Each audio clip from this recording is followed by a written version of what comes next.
Hey, what's going on, everybody? It's Rich Perez welcoming you back into another dose of your weekly rundown.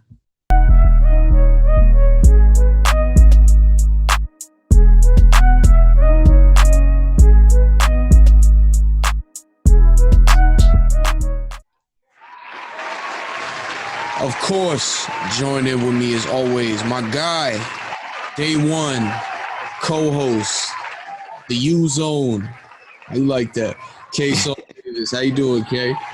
Good, man. You know what it is. Another week, another rundown. I'm ready to get to it. Quick shout out, man. I don't know if y'all see the fresh cut. Shout out my guy Frankie out through Sabe. I'm out here.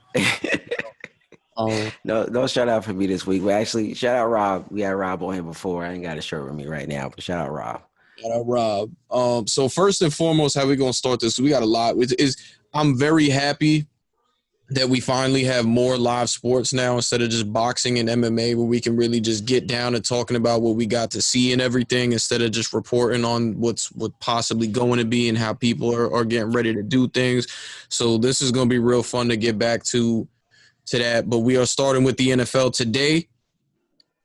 According to Adam Schefter of ESPN, over 40 players have opted out of the 2020 NFL season.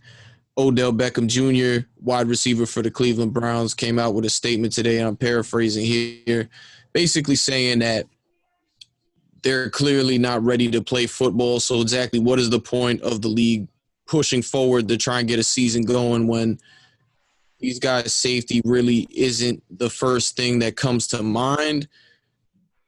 Even though he's going to report to camp, it's a big deal to kind of see. We're seeing with the MLB right now just how they're getting positive tests daily from certain teams. They're going through their season right now, but games are being postponed because of positive tests. Like St. Louis has about 13 positive tests right now. We know the Miami Marlins, they're clear. I believe they're cleared now, but at one point they had about 19 positive tests within their organization, so they had to cancel a bunch of games there. And these are smaller rosters compared to what the NFL is dealing with. You're dealing with over a thousand. You're dealing with over a thousand players in no bubble city. It's going to be in the fall when I believe it's still expected to be a spike or a second wave for COVID-19. So it's going to be real interesting to see how, if they can get it off, like how exactly are they going to get a season going with all this going on? Are they going to be able to learn from what the MLB is going through right now and figure a way out, be able to manage all of these players to keep everything going? We're talking about 53-man rosters.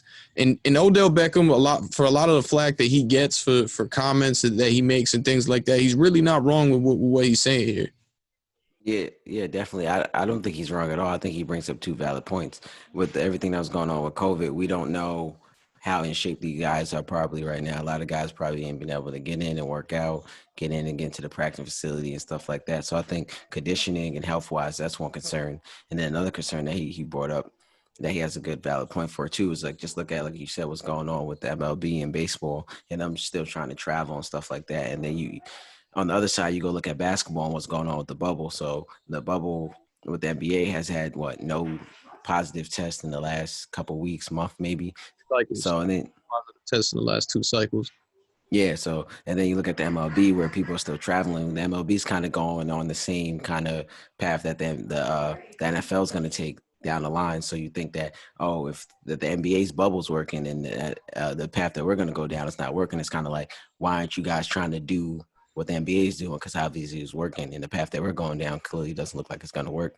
So he brings up two valid points, and then if, like you said, you think about it, it's kind of like they kind of just want the money, and it's kind of like they don't care about the players. So, like I said, looking at the NBA and the MLB, if I'm an NFL player, I kind of feel the same way, and I kind of might opt out with 19 people testing positive. That can easily be them, like you said, with a bigger roster, 15 men, 53 men, and stuff like that. And then we count the coaches and stuff. So that's a lot of people, and when you put it that way, it's kind of hard to maybe get the bubble done with all those people. But at least give me a plan that seems a little safer. So I don't knock the players for kind of opting out. And I can't remember his name right now. Odell Beckham Jr. had to say sorry. Yeah, no, I completely agree with you, and I can't fault the players for wanting to opt out either. Obviously, we saw Nate Solder, who's one of the offensive linemen for the New York Giants. He's battled cancer. His son is currently battling cancer right now. This is a big deal for him. So when you see, and he's a big cog, and whatever you want to say whatever you want to say about how he's performed since becoming a member of the New York Giants. He's still a key cog in what they're trying to do with the contract he has and being a bigger name for them. With that being said, you can't fault him for wanting to opt out when he's thinking about his family first. And the rest, like CJ Mosley, who's one of the better guys in the defensive side of the ball for the New York Jets. He dealt with some injuries last year, but when you saw him play, he was really an anchor for them. He's opting out. That's a big blow for the Jets. But when you see his reason why, you don't blame these guys. So I know a lot of people covering this believe that it's 40 plus right now. A lot of people covering this expect it to be 40 plus and counting. I kind of tend to agree with this thing just because we're talking with baseball. The baseball, you don't have to have as much contact with everything. Like the Phillies played the Marlins, who I just mentioned earlier, had a bunch of positive tests. They went through 3 testing cycles and came back negative. So they're as we speak right now, they're playing the New York Yankees. They don't have to come into too much contact with these other guys on these other teams, as opposed to the NFL, where it's a sport where it's nothing but contact. So these are all things that you got to wonder with no bubble in no concrete plan exactly how is the National Football League going to be able to get through this. Yeah, definitely. I think you can't knock any player just for health concerns, your family concerns, anything. So you can't knock any player who wants to opt out. Like I said, if it's like the NBA, when they came to me with a plan, like, hey, we're going to do this bubble, we're going to try to be as safe as possible, nobody in, nobody out. We got all these type of things like the NBA did, and people are opting out. Even in that case with some NBA players, we kind of did knock the NBA players who wanted to sit out. So if you tell me you come to me and you don't even really have a plan, we're just going to travel and still do what we do, like there's not this virus going on out there. And then we've seen how that's been working so far, especially now with the NBA. We've seen the opposite. I can't knock nobody for opting out. I'd probably opt out myself. Yeah, and I completely agree with that. I mean, you want to talk about for the love of the game, for the love of the game, but at some point, I think something's got to give, and the NFL has done a better job of trying to make sure that they can get this thing rolling. But again, I gotta kind of agree with Odell Beckham's comments here. It doesn't seem like they're ready to play football, and they're just trying to do whatever and say whatever to try and push the season forward. Yeah, definitely. Like you said, I agree with him. I don't think they're ready in the two ways that I kind of brought up before. But even so, like, yeah, you say the love of the game, but at the end of the day, you don't want to put your family at risk for the love of the game. Like, yes, you want to play for the love of the game, but if it might cost my grandma her life, I don't think it's worth the love of the game. You know what I mean? Like, we want to play. It's gonna hurt not to play, but like, I also do love my grandma too. So you know. 100%, 100%. So let me get into some miscellaneous news before we get into the great stuff we got from the NBA as well as the WNBA. So number one, first and foremost, because I brought it up here a couple times, the number one pick in this past WNBA draft, Sabrina Ionescu, is expected to miss approximately 1 month with a grade 3 left ankle sprain and will continue to be reevaluated according to sources. This is from Sham Sharani of The Athletic. She just had a 33-point game before this had happened. So this is like really tough news because you kind of expected her to be the savior for the New York Liberty. I was just watching them play against Phoenix the other night too, and they're really just. You want to talk about her impact and what she's able to do for them. They're really just not the same team without her. So that it's a big blow. You don't want to get too negative, but with her missing so much time, it's kind of hard to have high expectations for the New York Liberty moving forward without her there.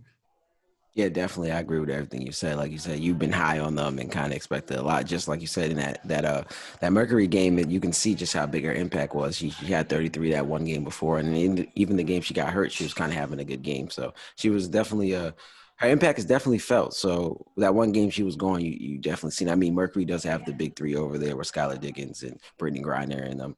So they are a solid team, but still, I don't think it probably would look like that if Sabrina was out there. So New York has to kind of adjust and kind of still get it together without her. It's unfortunate for her, and it's sad to see it because how excited she was to play and stuff like that. And it's a rookie year, so I only get to play 3 games in this bubble kind of short, and season is kind of tough.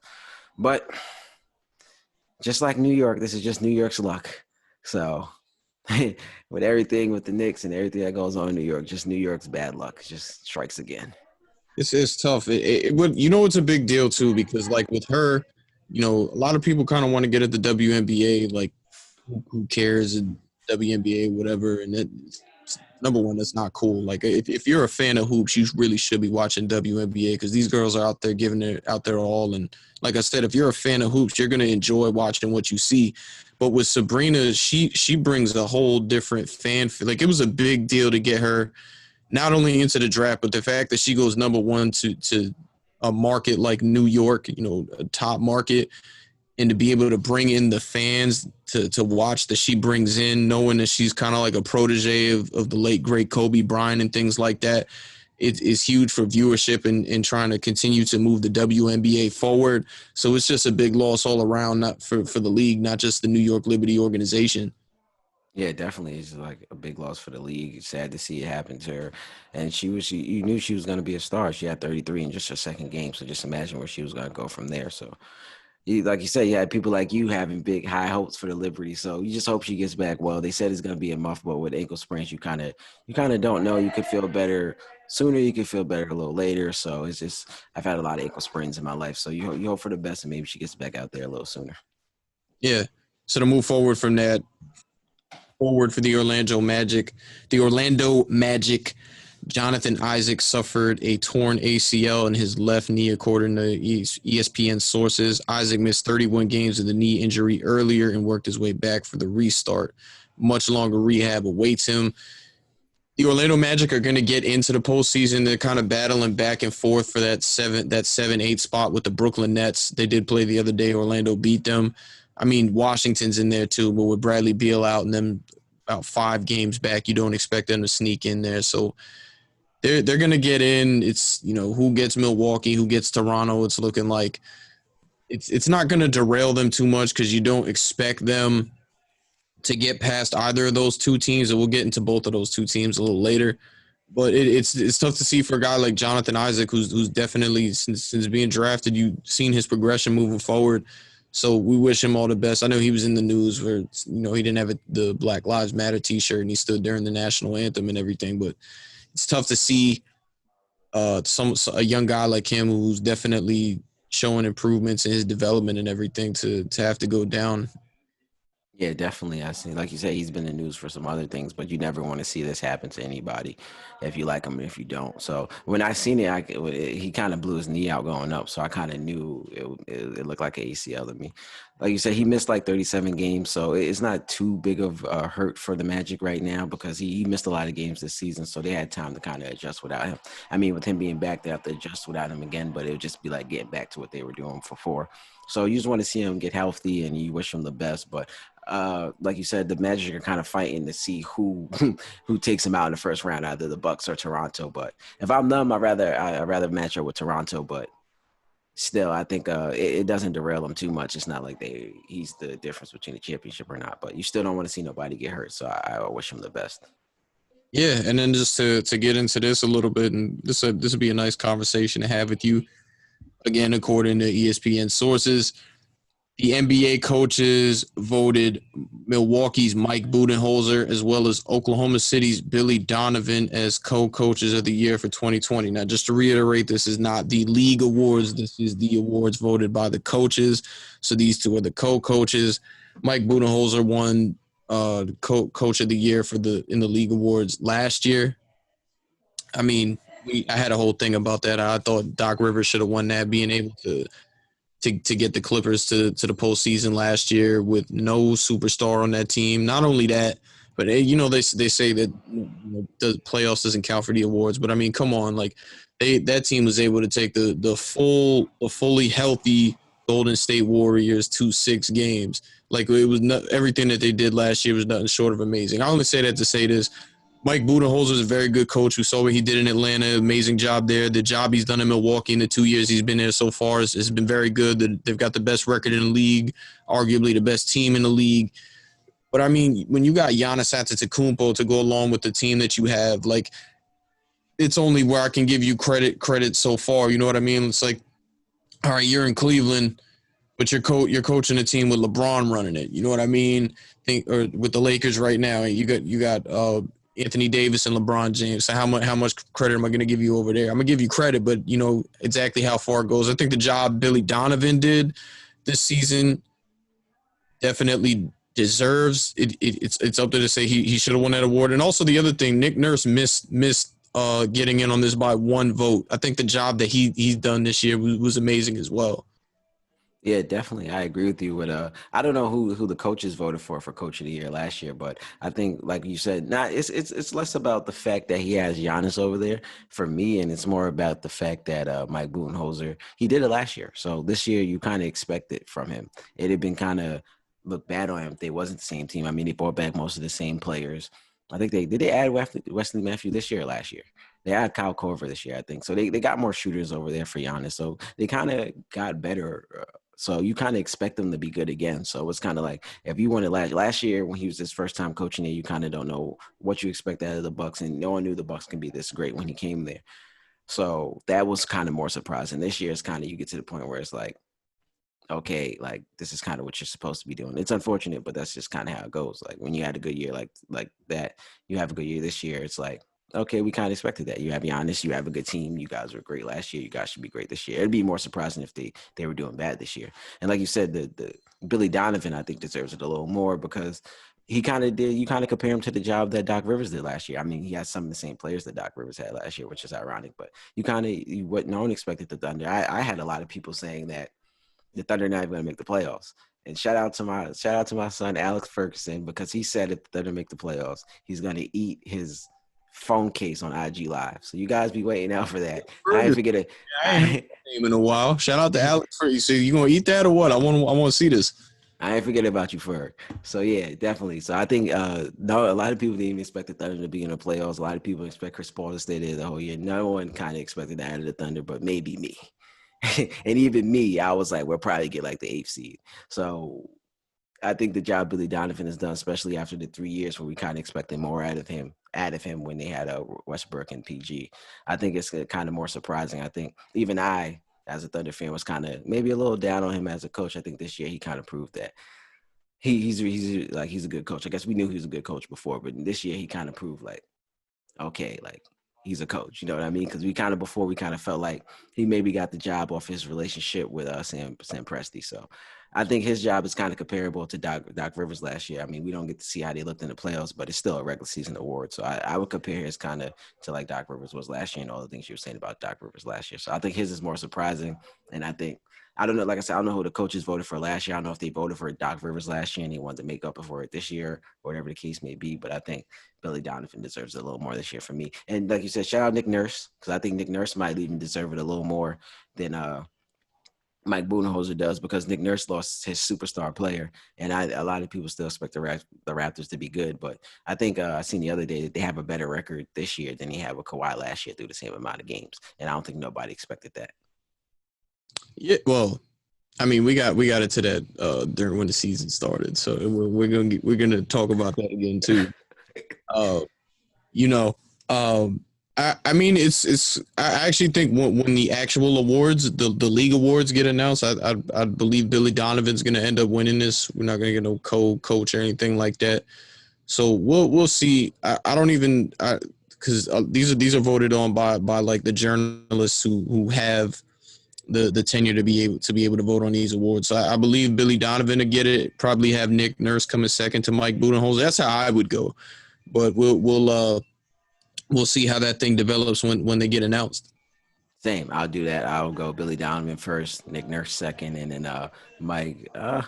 Before I get Mike Budenholzer third, like I said, for me, I kind of expected this from them. He did a great job, but they were a great team last year. I expect them to be great again this year. It's like, Yeah. you know what I mean? So there might be another coach out there doing something that we kind of didn't expect. Memphis' coach. Shout out to Memphis' coach. I can't think of his name right now. What about Eric Spoelstra with the Miami Heat? Like, I mean, he should be in this conversation the last couple years. I believe he should be in this conversation. I would even think about maybe 2-3 years ago he should have won it, but that's another guy that you could throw in there. Yeah, get your Heat shout out in there. Heat Nation, Miami, what's up? Yeah, bad loss. Not a bad loss, but tough loss today. Yeah. So anyway, the NBA season officially back Thursday. We were wrong. Pelican. We both picked the Pelicans. You picked the blowout. I picked a close loss. Utah won it. So I didn't get to watch that game in its full. I know they the New Orleans Pelicans really kind of fell apart around the second half to be able to bring Utah back in there. So, like I said, I didn't really get to watch the full thing. So, did you have any thoughts on that? We can admit when we're wrong on this show. We were wrong. Yes, I was wrong, but I was this close to being right. In the first half, if the You were game ended in the first half, so. if the game was ended in the first half, I would have been right. So I mean, just anything to say on it. I think Zion, they haven't been playing Zion too much. I know he had left for a family matter and came back. I don't know if they think he's out of shape or they're trying to work him back in, but I think there's only 8 games here and they're trying to fight for a playoff spot. So I don't think they really have time to kind of be resisting his minutes. Not unless there's like an injury there that maybe I don't know about or something, then I understand. But they were looking good with him. So, and also I guess they had him on a minute restriction. I probably would have saved his minutes for like the last 5 minutes of the quarter. I think he played like the first 4 minutes of the quarter or something. I would have saved it for the last 4 minutes of the fourth quarter to get him out there. Yeah, no, I completely agree with you. And I mean, shout out to them. They got a much needed win tonight, and he definitely played later on. Got a chance to check those highlights. Lonzo Ball's passing ability was amazing. Brandon Ingram and Zion Williamson both balled out tonight, so that was a much needed win to them. Still don't think they're going to get in, but definitely a big rebound from these last 2 losses that they took because they got spanked by the Los Angeles Clippers the other night. Like, it was not close. Paul George looks extremely healthy now. Them shoulders are looking real right. I know a lot of people in Oklahoma City would wish that was the case last year. Fortunately, it wasn't. Kawhi Leonard did his thing, got guys in there to be able to show what they can do in the rotation because people were fighting for minutes over there. And once the playoffs come around, again, I want to apologize. Didn't know Landry Shamet was back in the bubble. He got a chance to see him play. Patrick Beverley did not start that game, but he played. Lou Williams will now be back for their next game because that's 2 games that he had to miss. So he'll be back. So, again, interesting to see there. So the second game of Thursday night was the Battle of LA, Lakers versus Clippers. Once I saw that a couple guys weren't going to be playing, Lou Williams, Montrezl Harrell, things like that, I changed my pick over to the Lakers right on that. But I'm going to be honest with you. I went into this saying, the Clippers look like they're falling apart in the bubble and things like that. Lakers look like they're focused. I'm completely wrong. So far from what I've seen from the Los Angeles Lakers, I am not impressed with them.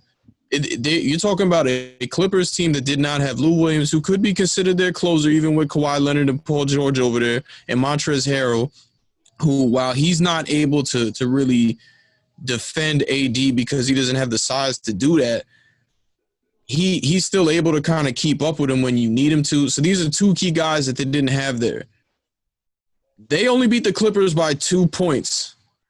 And that was when Paul George hit a big-time 3 to tie the game, and then LeBron James had his heroics when he missed a shot and then got his own rebound and got the putback to win the game for the Lakers. But there's that. And then they played the Toronto Raptors on Sunday and then just got completely beat up in that game. So this is a team you're expecting to win a championship. It's not going to be easy because me and you both had the Portland Trailblazers picked to get in. They're right behind the Memphis Grizzlies right now, sitting at 9. And shout out to the San Antonio Spurs because they're making this interesting too. They might keep that streak alive. I'm just saying. But anyway, it looks like they about to beat the Sixers. They up 2 with 49 seconds left. I saw that. So, like, you're talking, they gotta get something going. Gotta get something. Maybe it's the fact that they just added these new players and they're trying to integrate. We're talking about Dion Waiters and J.R. Smith and trying to integrate them in there how best they can to the team. Maybe it's the fact that Rondo's not out there. I know he hasn't had the best season, but we have big expectations for the postseason. Who knows? But from what I've seen from the Los, and I'm watching them right now, they're in a close game with the Utah Jazz as well. From what I'm seeing from them right now, it's kind of tough to pick how far they're gonna go. And you talk about them possibly having to play a Portland Trailblazers team in the first round. I could see that going 6 or 7. Honestly, we don't even know who could let, because the race from about the three seed down to like 6 is super tight. So we don't even know who they could play in that second round. And it's another conversation we're going to get into later. But if it's the Houston Rockets, you talking about having to go against the Portland Trailblazers and then the Houston Rockets and then maybe the Los Angeles Clippers, and then maybe if they win it, they really won it. But we talk about being fatigued to get through a series, and I just don't know, man. I am not bigging up the Lakers from what I've seen so far. Yeah, the Lakers are in an interesting situation to me because there's one side, and I see your side, and I see everything you're saying.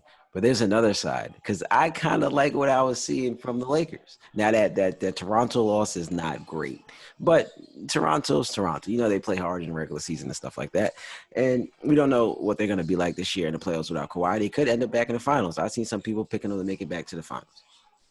So, more of the story there is that Toronto's a great team in itself. I when we made the picks for the LA versus LA, I said that it'll be a close game. Now I didn't think it'd be a 2-point game. I picked maybe like a 7 or 5-point game, but I said the Clippers are still the Clippers without those guys that they're missing. They still have PG, they still have Kawhi, they still have their 2 best players. So I did not expect them to be pushovers. Now, was it a little closer than I expected? Yes. But look at the end of the game. Look at Bron's defense at the end of that game. That's what everyone's been calling for LeBron to do. They've been calling for him to guard Kawhi. They've been calling for guard the other team's best players. And what does he do on the last play? Guards both of them. He guards Kawhi, stops him, switches on the PG, stops him. So if he can do that, and he's going to be that guy again, it looks good for the Lakers. And not only that, AD looked great in the game. I mean, like you said, they didn't have much. I'm sorry to cut you off, but like AD looked great in the game and it was still super close. LeBron hasn't had the best performances in these last ones either. I know he was close to having a triple double in that Lakers Clippers game, but like still he hasn't really wowed me from what I've seen either. And maybe you could say, all right, he's saving his best for when it's postseason time, but I don't know. Like I said, I just can't get behind what I'm seeing so far right now, especially when I'm looking at these other teams. Yeah, if he's gonna guard Kawhi like that, I think obviously he has to play better offensively. But if AD can carry him a little bit and Bron can come in late like he did, I think the Lakers are in a good spot. If you ask me, now you said Montrezl Harrell wasn't there, and someone that's really probably be a good defender to put on AD. But AD looked great, and if he's gonna keep that up, then the Lakers are in a good shape. And shout out to my guy D Waiters for Miami Heat. I think he's been looking great out there. I like what I'm seeing from him. Just be able to create for others and attack and create for himself. I think he really relieves a lot of pressure off AD. He's out there hitting threes and everything. I liked what I seen from JR a little bit, but I really like what I seen from Dion Waiters. Now, I mean, he went to Syracuse. He played for the Thunder, so it could be the Dion Waiters fan in me. But I like what I'm seeing from Dion Waiters. Now, we said that Rondo will probably be back by the second round. So you add that with Rondo, I think the Lakers are in great shape. So I see your side too. But I also can see that side. So I can see people saying, like, LeBron looked great, though. He looked great defensively. If he's going to do that, I like what I'm seeing from the bench. The Lakers could be in great shape. Now, like I said, the Toronto loss is not great. But the Lakers, they're, like I said, they're in a weird spot to me. So it's kind of like, I don't really know. I would have to see more. If you asked me after the Clippers game, I would have said, man, I'm ready to change my pick to the Lakers. But after seeing the Toronto game, I came down a little bit. But I'm still kind of ready to change my pick to the Lakers. Do you have the game on right now? I do not have the game on right now. I just checked the score, though. All right. Well, I don't want to overreact. You know what I mean? There's still a lot to play. There's from what I'm seeing so far right now, and obviously we're doing this, so I can't dive into that too much. But from what I see so far right now, as well as the Toronto game and what I saw from the Clippers game, I just can't big them up as much as I was going to originally, but obviously there's still some time to play. And also, I don't want to disrespect Toronto either, because I remember when we were talking about this, you was definitely off on Toronto, but off the fact that Kawhi left and everything. And I'm saying they're still going to be a good team. Like, let's remember, people, the Toronto Raptors have always been a good team. They have been knocked out by not the same team, the same player. every year in the Eastern Conference. And then they got Kawhi, and then they won a championship. Kawhi left, and they're still good. That should not be a shock to anybody. They were a very good. They've been a very good team this entire time, and that's also why Nick Nurse should get credit where credit is due. His name should be mentioned in Coach of the Year conversation. I don't know if she win it, but they're But legit. wait. If they're always a great team, I how said much credit? Yeah, but if we expect them to be good, so how much credit should he really get if we're expecting them to be good? for being able to keep them in the championship conversation even when they lost a superstar because they don't have any superstars on that team right now. They have a bunch of good players. And shout out to OG Anunoby. I've been bigging that guy up since last year. I thought him and Pascal Siakam were kind of on the same trajectory. He didn't really get to show it because he got hurt, but he's really been doing his thing out here since he's come back from injury. And I think those are two key guys. They're going to be two key guys for the Raptors moving forward, along with everybody else. They got Fred VanVleet had a career game against the Miami Heat today. I don't really want to talk about that though. And they're gonna be good moving forward. I could see why people would pick them to win the East. I could see that happening. So I don't want to disrespect them too much when I say that that's a bad loss. I call it a bad loss because of the fact it wasn't even close. And the Lakers have championship aspirations, clearly. So that game should have been a lot closer, and that's kind of why I've been off on them. Yeah, I mean, so like with me with Toronto right now, they have to me it's an interesting team because they have a lot of great role players. Like even before Kawhi came, they had DeMar DeRozan, who was technically supposed to be like their star or superstar, however you want to put him. And then Kawhi comes, you have your superstar. Now they're going into this playoffs with no superstar and a whole bunch of solid role players. So is that going to be able to bring you to a championship? I don't think that team will be able to get past the Bucks. So I think they're a solid regular season team right now. I'm not going to judge them too early because they could be the same in the playoffs. I just think like everyone knows when it comes down to like playoffs, it's kind of on your stars. Your stars kind of bring you home when it's time, playoff time. So it's going to be interesting to see what they do without that. So without a superstar, I don't think it's that bad of a loss because technically it's a regular season game. So I think the Toronto did what I expect them to kind of do. They're a hard playing regular season team that we have to wait and see how they're going to play without a superstar come playoff time. Yeah, but I think the other thing that's kind of helped them out too. They were the first team in the bubble. They've been acclimated the best out of anybody there. So we're definitely seeing that in the way that they've been performing in these first couple of games that they've played. Also, they even though I said they have a whole bunch of solid role players, those solid role players just won a championship too. So you still have to give them their championship experience. So they're no pushovers. They know what they're doing. They're kind of been there, done that kind of now. So it's just when it's playoff time and it comes down to it, Kawhi hit that game winner in Game 7. Who are they giving the ball to now? I mean, like I said, Pascal Siakam's getting better. He got better last year. He continues to get better this year. Fred VanVleet looks better this year. I know some people, I don't agree with it, but some people kind of talking about like how long you want to keep Kyle Lowry around with the way Fred VanVleet's been looking. And Kyle Lowry, he's got his you can throw your jokes at him for when the playoffs come around, but he's shown he can get it done when you need it to, especially last year. So I mean, they got guys that you can get the ball to and expect things to happen. It's just a matter of making it happen. But they're a well-rounded team. They're a very well-coached team, and like you said, they have championship experience. So I mean, it's kind of hard to bet against them.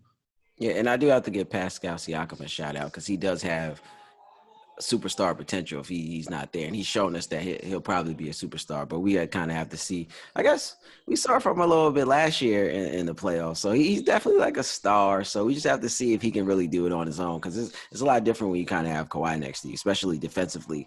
Because we talk about it, that series changed when Kawhi locked up Giannis. So with no Kawhi there, it's going to be a lot different. Yeah, So no, okay. So I don't chop it up to being too bad of a loss. It's not one of those regular season games, but it is what it is. yeah, like I said, I just need to see more from them. They're up 1 point on Utah right now. Utah's still kind of in a disarray with their team dynamic and everything. They don't look terrible. Like we talk about the Pelicans, they beat the Pelicans, but then their next game, I believe they took a loss there. So kind of, I expect more from them, but it's only 3 games in. We'll see what happens. Philly ended up winning that game by 1 point. I wonder what happened there. That is a much That's needed for them, by the way. yeah for Philly. That's Warren another put up team. 53 on them the other night. TJ That's Warren. Yeah, that's another team. But TJ Warren had 34 last night. Last time when I checked, it was like towards the end of the fourth quarter. So TJ Warren's been hooping. I cannot wait for them to play Miami. You know Oh why? yeah, with the Jimmy Butler. Yeah. All right. Yeah. I cannot. Yeah. Honestly, I like what like I said. I like what I'm seeing from Deion Waiters, and I'm saying it now. I'm changing my pick. I'm taking the Lakers to win it all. You know who I'm taking? Oh, we got it. We got to get into them because they had me. Man, Oof. like Yeah. you look man. You know why? Because I've been saying it the whole time. I've been since small micro balls, whatever you want to call it, small ball has been in effect. They've been doing their thing. They are 8-2 against the Milwaukee Bucks, the Los Angeles Lakers, the Los Angeles Clippers, the Boston Celtics. The list goes on. If you perceive them as a good team, they have taken them out. And I know it was a non-defensive game on Friday night. It was a Saturday. On Friday night against the Dallas Mavericks. Look, neither of those teams really played defense. But guess what? I'm gonna give you something interesting. The Dallas Mavericks out-rebounded the Houston Rockets. The Houston Rockets were down in that game with about, what was that, 49 seconds, or was it over a minute that they were down by about 7 points. I think this is close to like a minute. I think. Found a way to win. Russell Westbrook, Mamba mentality. James Harden puts up 49 points. Find a way to win in overtime against Dallas, who's a solid team. You expect to see some good things out of come playoff time. Don't expect to see them, make a run, but expect to see them move solid. Not only that, but Kristaps Porzingis and Luka Doncic both had solid performances. First of all the ex-Knicks had solid performances that game. Tim Hardaway Jr. Way to sneak the Knicks in there. Way to sneak a shot at the Knicks in there. It's not a shot. Kristaps Porzingis, Tim Hardaway Jr. and Trey Burke combined for about like 90-something points in a loss. And Luka Doncic also did his thing. And the Rockets find a way to win. We talked about how they didn't look great on the defensive end of the floor. I believe one of the reasons why they won was because of how Russ was able to step up defensively on Luka Doncic in overtime was a big reason why they won. But then they play the Milwaukee Bucks, and they're down. Wait. I want to comment on that Mavericks game first. Let's talk about this Mavericks game first. I think the Rockets the Mavericks game and the Bucks game just show how the Rockets are just so up and down. The Mavericks game, the Mavericks, if you look at their offense, I think they have like the number one offense in the league until it's clutch time. And when it's in the clutch, I seen someone tweet they have like the 29th offense. So with that being said, was it really the Rockets or was it the Mavericks? And when the clutch time came, the Mavericks really did kind of look that bad. So was it really just the Rockets taking it or the Mavs just being who the Mavs been all season? You could say a little bit of both. Why can't you give credit where credit is due? Because you know why? Because look what they did the next time you saw them play. Yeah, I mean, yeah, that's what. But that's the thing about them. They're so up. They're so down. If they play as down as they did against against any other team, they probably end up losing that game. It's just that the Mavs are the worst offensive team in the clutch that they can come back on. If they would have played like that against the Lakers or anyone else, they end up really losing that game. But they can come back the next game and play great like they played against the Bucks. But that's my problem with them. They're so up and down, and their defense is so up and down that one day they're giving up 140 points, and the next day they're only giving up 110. It's just too wishy-washy for me in the playoff series. For 2 weeks, are they going to be able to lock in? It's really going to have to be 4 weeks because they're going to have to do this. It's going to have to be Rockets. What? Who are you talking about? The Rockets? Yes. For the whole playoff run, technically. But when they get to the Lakers and then the Clippers and then whoever they face in the finals, can they lock in for those 6 weeks and play like they played against the Bucks? Or are we going to end up seeing the team that played against the Mavs? And we end up seeing the team that played against the Mavs too often, they're going to get knocked out. But number one, It's interesting you say that because they were able to beat these teams without Eric Gordon, he was a huge part in what they do. So they're able to still look good without a key cog in their offense. I don't want. But that's offensively. That's not helping them defense. He's going to put up more threes for them. That's not changing that defensively. So that game would have been the same. 61 threes put up. Didn't make all of them. 61 threes put up against the Milwaukee Bucks. That's Why are you saying that like that's a good thing? no, because you have to keep up with what they do. You heard Russ say it after the game against Milwaukee. When adversity hits, they come up. Actually, it's interesting you say that because we were just talking about the Lakers, and I don't know if we've had this conversation. And I'm going so many ways with this. This is going to be a nice segment. Number one, let me stay on my Lakers before I go back to Milwaukee. If I'm Houston, I would rather meet up with the Lakers instead of the Clippers because you're forcing the Lakers to have to match up with the small ball lineup to keep up with what they're doing, and they really don't have the personnel to do that. You know what's crazy? I just picked the Lakers to take it all, but I agree with the same point you just made. So I'm saying but it's true though. Look at how they looked before the break when they played the Lakers. Yeah, but it's too up and down for me. They have to be able to lock in and be that team that beat the Bucks for 6 weeks. I mean, granted, maybe 1 or 2 games in the playoff series, they can maybe slack a little bit, but I just don't see them focusing. They really have to lock in for 6 weeks to beat the Lakers, the Clippers, and then whoever they play in the finals. In an NBA bubble where two superstars who have been doubted and gone at in the media the most, who in a prove-it year, like Pete, somebody's losing their job if they don't win a championship. This is facts. You don't think they could lock in the way they can, like Russ? You don't think Russ and James Harden can lead? I'm not saying it will happen, but you can't see Russell Westbrook and James Harden lead this team to the promised land. But that's the thing. I can see it, but I can also see it going the other way. And that's the problem. So it's like you never know which one of them you're going to get. And on any given night, it can be either one. So I can see them locking in and taking it. Russ is my guy. I want to see them lock in. I want to see them take it. But I also can see them just falling apart defensively for 2 weeks and then getting blown off the court. Look, I think they're going to be fine. I think that, like I said, the fact that they had to take this break and everything was a blessing in disguise because they really were losing their legs because exactly what we said was going to happen did happen. They were getting fatigued and beat up from having to keep up with all these bigs for all these games. I see it working out well for them.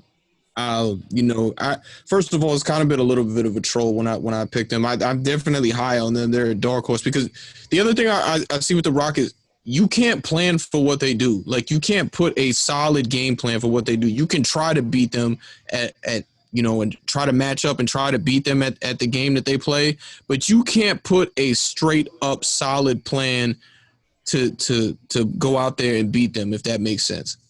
I got a plan. I'm the Clippers, right? I'm putting Kawhi on James Harden. I'm putting in PG on Russ. And I'm staying home on all shooters. Don't help. There's no help. If Kawhi and PG can't lock up these two, then they deserve to win. But I'm putting my 2 best defenders, who are 2 of the best defenders in the league, and nobody helps. Stay home on all shooters. I can't see them being able to do that, especially we're talking about a team that was almost dead last in pace of play with Chris Paul, who's top 3 in pace of play now with Russell Westbrook. This dude is like a firecracker. He creates open looks for all these guys all the time. Like, okay, you want to keep them on, you want to keep them on him or whatever. You got to pick your poison here. You're either gonna let him drive up the lane, or you're gonna try and lock him up, or put multiple defenders on him and let him just kick it out to somebody else. No, I'm not helping. Either all game, Russ or Harden is going to have Patrick Beverly, PG, or Kawhi on them all game, like all game. So when PG is not in the game, Russ is being guarded by Patrick Beverly, and then when Kawhi's not in the game, Harden is being guarded by Patrick Beverly. All game they have a tough defender on them, and I'm staying home on all shooters. These defenders don't need help. I'm staying home on all shooters. All that driving kick is out the window. All them threes is gone. I cannot see the Clippers going 1-on-1 with Russell Westbrook and James Harden the entire game. I cannot see that. I'm doing it, and it's gonna be a long series for both of them. All right, look, this is for the archives here. We're gonna wear them down to the point where every second there's you know how Patrick Beverly is. Every second there's a tough defender on them all game. All right, After in a 7-game series, by the time we get to game 5, game 6, they're gonna be a little tired. Someone else is gonna have to beat me, whether it's Eric Gordon, Austin Rivers. Someone else is gonna have to be able to make a play for themselves and others, and they don't really have too much other guys for that. No, I hear what you're saying. This is also why I said if I'm the Houston Rockets, I'd rather see the Lakers before I see the Clippers. Like Chris Broussard makes a great point when he talks about why he doesn't think the Rockets can win it, because he doesn't think that they can beat both LA teams. He thinks they can beat one. He doesn't think they'll be able to beat both. And that's one of my reasons why I'm saying if I'm the Rockets, I would rather match up with the Lakers before I match up with the Clippers. But I could see them taking it all. And I'm going to be rooting for them because there's a lot of disrespectful people out here, like one person in the media who works for Fox Sports that shall not be named, who didn't even have Russell Westbrook and James Harden in his top 10 duos. But that's another conversation for another day. I can see him taking out that point is interesting because this is where things are interesting to see how they end up playing all these seeding games, because they go after the Clippers early. Do they go after the Lakers early, try to beat the Lakers, ride that momentum into beating the Clippers? Or do you go after the Clippers early when maybe they're slacking and ride that momentum and play the easier matchup? Well, easier matchup for them, matchup-wise, we probably think the Lakers in the conference finals. So it'd be interesting how they try to figure out their seeding and what they think is maybe the better option. Yeah, and just to go, I want to go back to the Milwaukee point too before we get off of this. Milwaukee, I don't believe has a great record when they're in close games. Like they have a solid record when they're blowing teams out, obviously, like and they have a lot of blowout wins. But that begs the question, because we're talking about how the Rockets were able to get past Milwaukee. Do they know how to close games when things are tight? Because things went bad for them pretty quick against Houston, and when you're going up against a Miami Heat, who I for sure think have a shot to knock them off.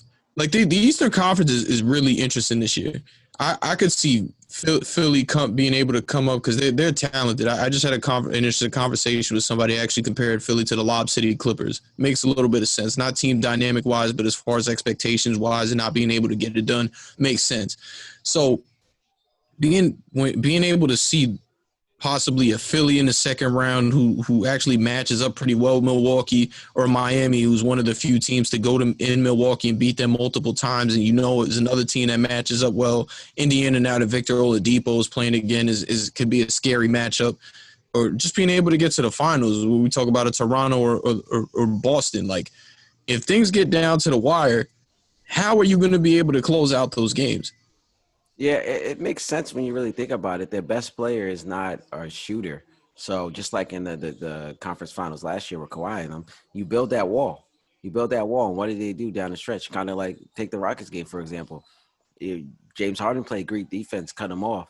He goes up, he sees a wall, he has to pass the ball, and then you stay home on the shooters, like I was just saying, and the pass gets stolen. So with the Giannis not being such a great shooter, it's kind of hard for him to kind of maybe create in these last kind of seconds like that if he's not running to the rim. If people are going to create that wall, it's hard. So then even at the end of the Rockets game, you see Chris Middleton takes those last 2 threes. Now, Chris Middleton is a great player for himself, but he's not the superstar that Giannis is. So essentially your best player is probably not taking your last shot. So with their offense, you kind of figure maybe they can get an open shot for someone. But like I said, in playoff time, you put the ball in your best player's hand and you tell him, go make a play for me.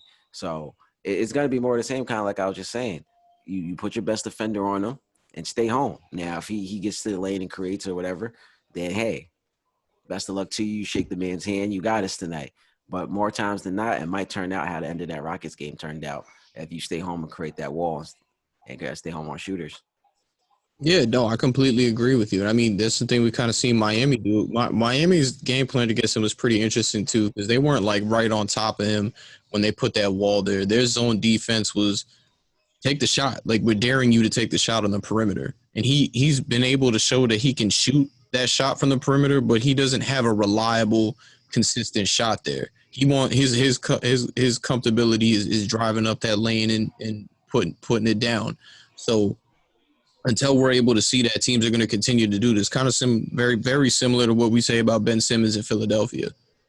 Yeah, yeah, definitely. That's what I said. It's going to be hard for him to create late in games like that. That attacking the basket like that, especially late in the game, creates a lot of offensive charges and stuff like that. It's kind of like when people say it's kind of hard to win with your big man as kind of like your best player, because when it's late in the game, it's hard for them to get. I mean, you kind of can try to dump it down in the post to them, but it's kind of hard for them. It's not like a guard who can get the ball and create, attack, or shoot, do everything they want. So with Giannis not being able to shoot, it kind of makes it tough for them. So their offense kind of struggling late in the game. I'm not too surprised with. Yeah, no, I agree. Is there anything else we want to add there? Because I'm ready to get out of here. I guess this watching these scrimmage games. I've been ready to change a lot of my picks. I picked Portland, and I know Memphis. Portland beat Memphis the other day, and then Memphis lost today. So my pick, I was ready to change my pick to Memphis. They're saying that Memphis is going to get it. I was going to say Portland beat them, but Portland barely beat them, and you figure that Portland's the more experienced team. If it came down to like that play-in thing, you probably figure Portland gets it. But I'm ready to change my pick, and I'm still gonna do it. I'm picking the Grizzlies to get the eighth seed. I'm still I going. was, I'm still rolling with Portland. I think that the fact that they've got everybody back for this thing, they've got a lot of veterans in there, a lot of CJ and Dame are very hungry to really prove themselves. I'm still rolling with them. The race is tight, but if I had to pick any other team to get in, it's going to be Memphis. But again, like I said earlier, I'm not going to sleep on the San Antonio Spurs. They're right there as well. So for me, it's those three teams. I know the conspiracy theories of the New Orleans Pelicans getting in that eighth seed and having a Zion LeBron matchup first round have been floating around.